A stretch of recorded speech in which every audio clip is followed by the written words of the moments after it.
The movie begins in Khandwa village in central India in 1986, where we see 5-year-old Saroo standing on top of a hilltop looking at a swarm of butterflies. His older brother, Gudu, encourages him to come along. Gudu sneaks on top of a coal train and steals coal, and Saroo joins him. An officer yells at them to get down, and Saroo jumps off after the train goes through a tunnel. Gudu applauds Saroo's leap. Saroo and Gudu go into the village to sell the coal. Saroo sees jalebi, a local dish, and he asks his brother to buy some. Gudu tells him he will buy him some someday, and the two imagine buying a shop that makes the delicacy. At the moment, they are only able to get 2 packets of milk in exchange for the coal. They return back to their village and find their little sister, Shakila, and their mother, Kamla. Kamla asks where they got the milk. They don't give her an answer. Saroo, being the charming and sweet little boy, offers some milk to his mother. The next day, Kamla leaves to collect rocks, which she does for a living. Gudu is going to leave for a week to help lift bales of hay, and Saroo asks him to take him along. Gudu first points out that Saroo has to stay with Shakila, but he tells her their mom will be with her.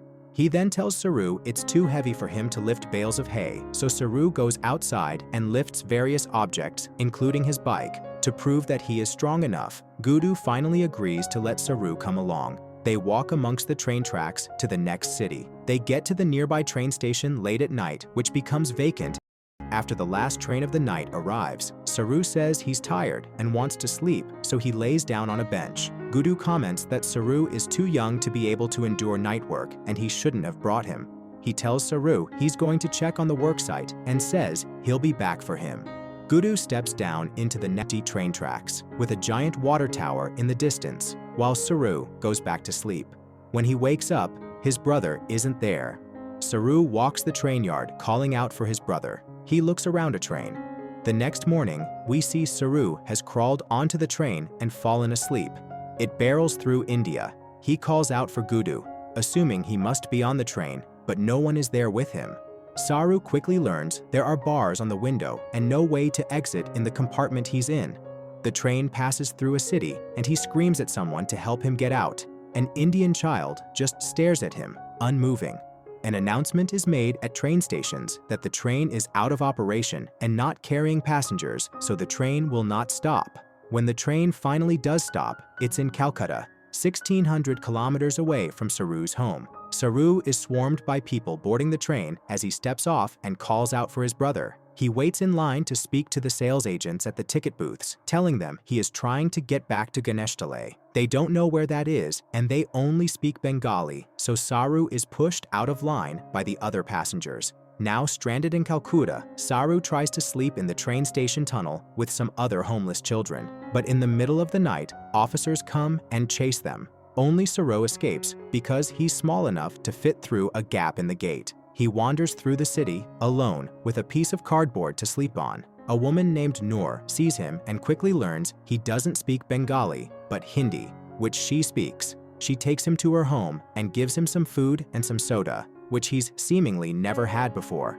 He goes to bed and she tells him a friend named Rawa wants to meet him. Rawa visits and he cuddles next to Saroo, telling him he's going to take him to some friends. Before he exits, he asks Saroo to stand up and looks him over. He tells Noor that Saroo is the exact type of boy that they are looking for. The next morning, Noor tries to feed Saroo again, but he no longer trusts her. After being examined by Rawa, Saroo felt uncomfortable and knew something was definitely wrong.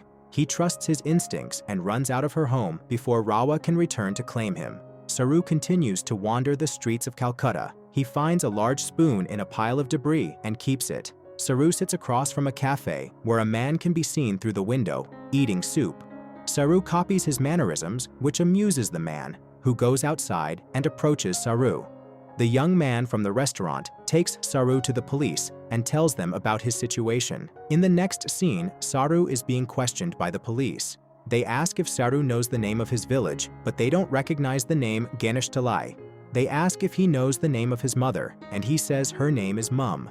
They can't fathom how far he traveled, so they assume he lives near Calcutta, despite not speaking their language. A picture of him is taken and circulated around. Meanwhile, Saroo is sent to an orphanage to live with other children. He attends school on site. One boy is troubled and begins hitting his head against the wall, and at night, they pull him from his bed and punish him outside, while the rest are supposed to be sleeping. To comfort themselves, all the children begin singing a song to themselves. It's now 1987. A woman comes and tells Saroo they've circulated his photo in the Calcutta newspaper, which reaches 15 million people, but no one has been able to identify him. They are not confident he will ever be reunited with his family, so a nice Australian couple is going to adopt him. Saroo and other children that will be adopted are taught English, focusing on items that they'll encounter at the dinner table. They learn the words fork, spoon, and knife. Then, salt. Saroo cheerfully identifies pepper. He is given a shirt that says Tasmania, where he'll be moving to, and is put on an airplane. When he arrives, he meets his adopted parents, John Brierley and his wife, Sue. Saroo is a bit shy at first, but very open to living with the Brierleys. He is fascinated by the refrigerator filled with food. At dinner, he happily identifies pepper, which charms them. Sue gives him a bath and he plays with bath toys for the first time. The three of them play cricket on the nearby beach. 1 year goes by, and now they adopt a second boy from India named Mantosh. But the young Mantosh is very standoffish and requires a lot more patience than Saroo. Mantosh has trouble adjusting to his new home and suffers from rage and self-harm. Sue finds it difficult to see little Mantosh having trouble adapting. One night, Saroo is awoken by the sight of Sue crying. The little boy goes up to her and tries to make her feel better. His adoptive mom feels blessed for having the chance to meet and have Saroo in her life. We now flash forward to 2010, 24 years after the story began. An adult Saroo swims in the ocean and then joins his adopted parents at dinner. Saroo now speaks English fluently and has an Australian accent. The family has invited Mantosh to the restaurant, but he doesn't show up, which is typical for him. Saroo stops by Mantosh's home and tells him not to avoid their parents. They have a brotherly bond despite Mantosh being troubled. He teases Saroo about his upcoming course on hotel management. Saroo attends that course and notices Lucy, a fellow student who seems similarly taken with him. She explains in another class that she is studying hotel management to provide people with service that makes them happy. Saroo tells the class he's trying to secure a profit for himself, and everyone laughs. After class, Saroo and Lucy notice each other when they both walk to a party on opposite sides of the street. She does a silly dance, and the two end up arriving at the event together. Saroo and Lucy begin dating. One day, they go to their Indian friend's place as they have a meal together. Saroo volunteers to get more beer in the kitchen for his friends and girlfriend. Upon turning around, he spots a plate of jalebi and suddenly gets a flashback of him with his brother in the market in India as they talk about getting jalebis. He becomes upset, and when he rejoins the group, he admits he isn't really from Calcutta, but had gotten lost and couldn't remember the village where his family was. He says that he often thinks of his mother, brother, and sister and wishes he could find them. Someone suggests he research how fast trains go and estimate how many hours he was on the train to figure out how many miles he traveled. That can limit the train stations around Calcutta that he searches, but someone else notes it would take a lifetime to search all the train stations in India. Another girl tells Saroo about Google Earth, a news site at the time which allows users to search the world through satellite images. Saroo begins doing the math to calculate how many miles from Calcutta he was, which allows him to draw a circle of possible locations he should be searching. Meanwhile, Saroo brings Lucy home to meet the family, but when Mantosh shows up, he is rude and makes Lucy uncomfortable. When Saroo chastises him for this, Mantosh goes crazy, hitting himself at the table and causing a scene. Saroo continues, having flashbacks of his limited time with his biological family. He hallucinates seeing his mother on the beach. He eats at the local food court and imagines his brother there, eating off people's plates. Other parts of his childhood still remain a prominent part of his life, like a scar he has on his face. We learn that he once carried a watermelon home, and because holding the fruit up shrouded his vision, he was hit by a motorbike, causing the contusion. Lucy points out that even if Saroo was able to find his former home, it's no guarantee his family would be there, and then the search would never end. Nonetheless, he keeps obsessing over trying to locate his family. He looks on Google Earth and sees a water tower by a train station and flashes back to the one we saw at the beginning of the film. He continues scanning around and sees a train track running over a bridge, which reminds him of a similar spot by where he grew up. Yet none of these places are the village he was born. The lack of closure regarding his childhood causes Saroo to spiral downward emotionally. Lucy and him go to a party, but he is distant and leaves her by herself. Outside, she is angry at him for abandoning her, telling him he needs to stop obsessing about finding his family. Saroo tells her he can never overcome the pain of knowing his mother and brother have wondered about him every day for 25 years. He breaks up with her, citing that he is too preoccupied with things to really give her the attention that she needs. 2 years later, in 2012, Saroo is still trying to locate his family via Google Earth. He has drawn possible routes via the train tracks on the giant map with the circled radius. But still, he's not able to identify his village.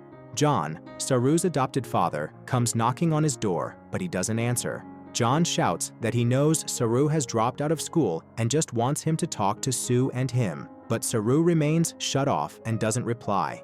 While Saroo is in the down escalator at the mall, he passes Lucy, going up. They reunite, and he tells her how his search is progressing. His parents now are invited to his home, and he reveals the map that he's become obsessed with. They are relieved to know that that is what was preoccupying him, and it wasn't personal when he didn't talk to them for long periods of time. Saroo visits his parents' home and has a conversation with Sue, asking her if she ever wishes she could have had children, because then they wouldn't have had the baggage her adopted Indian sons do. She reveals she could have children. She didn't adopt him because she had no other choice. Sue explains that she married John because they were of like minds. Both agreed there were too many people in the world and they'd rather be parents to someone who needed saving. She talks of her own childhood with an abusive father and a vision she had at 12 years old of an Indian boy needing rescue, and how much she loves Saroo and Mantosh. Even though they've been challenging, she is glad they are her sons.